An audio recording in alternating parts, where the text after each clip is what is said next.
একইবারে এই ইউনিক ডিজাইনের গলাটা সেলাই করার জন্য 2.5 ইঞ্চি চওড়া একটা পট্টি আমাদের কাটিং করে নিতে হবে। পট্টির যে কোনো একটা সাইডে আমাদের লেস এই নিয়মে বসিয়ে একটা সেলাই দিয়ে নিতে হবে।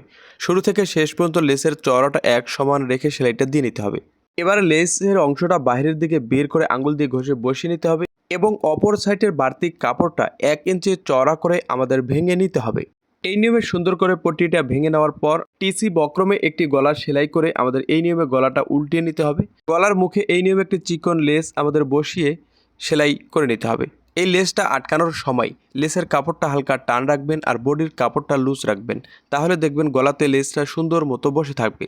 শেষের দিকে এসে মাথাটা এই নিয়মে সুন্দর করে ভেঙে দিতে হবে যেন লেসের কাঁচা অংশটা বের না হয়।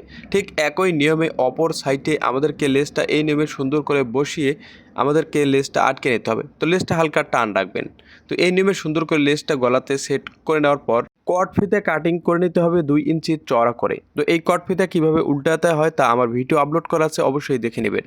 এবার আমরা পট্টিটা যে ভেঙে নিয়েছি এই পট্টির মাথার অংশটা এই নিয়মে সুন্দর করে ভেঙে নিতে হবে এবং সাইড দিয়ে লবে লবে একটি সেলাই দিয়ে নিতে হবে। গলার ভির কাছে একটি লুপ বসিয়ে নিতে হবে এবং 2 ইঞ্চি পর আরেকটা লুপ বসিয়ে নিতে হবে। এই নিয়মে আমাদেরকে 2 ইঞ্চি পর পর লুপ বসিয়ে নিতে হবে। 7 থেকে 8 ইঞ্চি নিচে গিয়ে আমাদের কাপড়টা এই নিয়মে ঘুরিয়ে নিতে হবে। এবারে শেষের দিকে এসে আমাদেরকে সুইটা গাড়িয়ে কাপড়টা ঘুরিয়ে নিতে হবে এবং অপর সাইডটা একই নিয়মে আমাদের সেলাই দিয়ে নিতে হবে। তো প্রথমে লুপগুলো এইভাবে উপরের দিকে বের করে দিতে হবে এবং 2 ইঞ্চের মাঝখানে আমাদের আরেকটা লুপ অপর সাইডে গুজিয়ে দিতে হবে। এই নিয়মে সুন্দর করে গলার পট্টিতে কটগুলো ঘুরিয়ে ফিরিয়ে আটক করে নিতে হবে। এরপর পট্টির চারপাশ আমাদেরকে লবে লবে একটি টপ চেইন সেলাই দিয়ে নিতে হবে। আশা করি গলায় ডিজাইনটা কী নিয়মে সেলাই করবেন তা বোঝাতে পেরেছি। এমন নতুন ভিডিও পেতে পেজটা ফলো করুন।